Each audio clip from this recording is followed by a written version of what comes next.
All right, so we're gonna take you, today's exercise, we're gonna take you through a bridging series. Now this is a very long series. You don't have to do every single one of these exercises every day, but if you do, your spine will feel amazing, your core will get stronger, your hips are gonna get stronger as well, glutes and hammies too. So it's definitely a total body exercise. And in Pilates, we do it differently than yoga because we're focused on the spinal alignment staying and working through the available mobility in the spine. So from this supine position, Veronica is just going to draw attention to her pelvis is nice and neutral, rib cage is rooted, and then actually, Veronica, I'm going to have you lift your head and neck and shoulders up off the mat and go that way just a smidge. So make sure that you're aligned in your body. So leave your hips where they were, take your upper body that way. Yeah, there we go. Yeah, so we want to start with our nose, sternum, belly button, and one long line. And sometimes if you lie down and you feel like you're not in alignment, just do a little hip lift, reset, upper body reset. Okay, so then we're going to draw attention to the lower leg bone. And ideally, as long as you have healthy knees, the heels should be pulled in tighter to the seat so that they're straight up and down if you have healthy knees. The farther you take your feet out, the harder your bridge is going to be. We're going to have energy through the heels, through the big toe ball and the fourth and fifth toe as they suction into that mat. And then there's a definite connection of energy between the heels and the sitting bones to find that glute to hamstring connection. So we're starting here in a position that's intentional to prepare the body to move for your rolling bridge.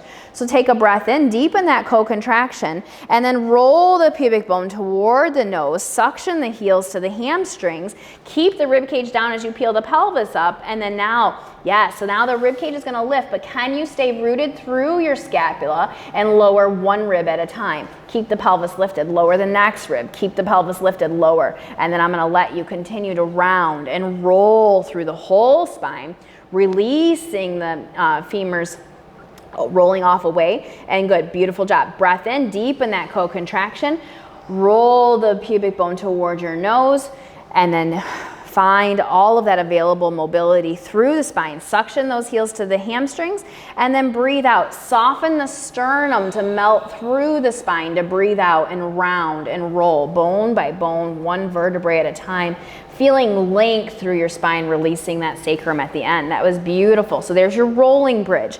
If spinal mobility is not available to you, you can simply do a neutral bridge. So breath in, deepen that co-contraction. Just press the hips up to the sky, rooting the rib cage down toward the hips, finding that oblique connection. Gorgeous job. Break at the hips to go ahead and set the booty back down. So not a roll, just a up and a down. And that's a fabulous glute exercise as well. So one more time, just float the hips up.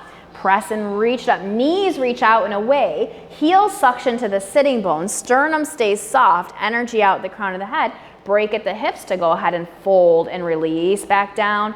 Beautiful job paying attention to the knees so they're not doing crazy things. Now come back into your rolling bridge. Breath in, deepen that co-contraction. We're gonna stay up here at the top and find a little progression. So you can get into this position through neutral or rolling, whatever feels accessible to you. Now, just like you learned before, you're going to roll through that toe ball, let the femur sink into the hip socket to lift one leg up. Beautiful.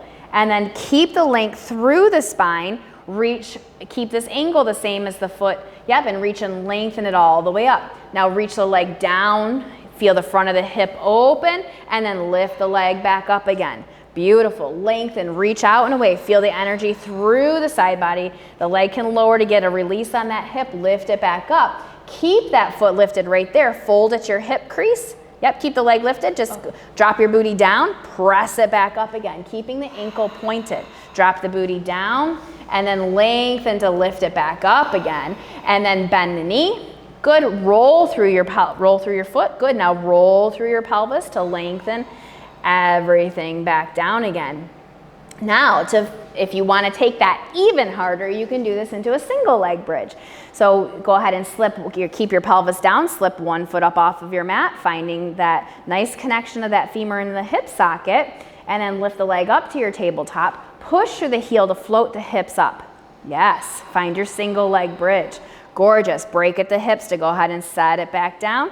and then float it back up. So neutral bridge, single leg, or you can take this into a rolling bridge. So breathe out and round and roll back down bone by bone.